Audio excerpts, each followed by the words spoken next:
If you're using chicken, beef, or meatless protein, cook it according to your preference. You can grill, bake, or sauté the meat until fully cooked. Once cooked, shred or dice the protein into small pieces and set aside. Heat a large skillet or pan over medium heat.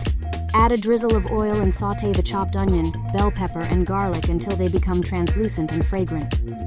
Next, add the raisins, or prunes, olives, capers, cherry tomatoes, ketchup, tomato paste, sweet relish, Dijon mustard, parsley, salt, and pepper to the skillet. Stir everything together to combine the flavors. Add the cooked protein to the skillet with the flavor mixture. Mix well, ensuring the protein is evenly coated with the flavorful ingredients.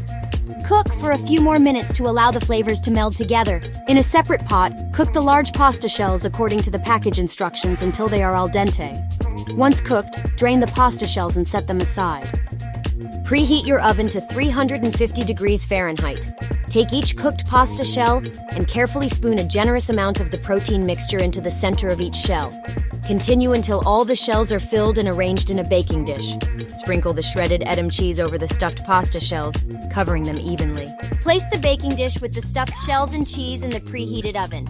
Bake for about 20-25 minutes or until the cheese is melted and slightly bubbly.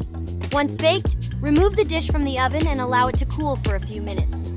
Serve the Aruban Keshi Yena on individual plates and garnish with additional chopped parsley if desired.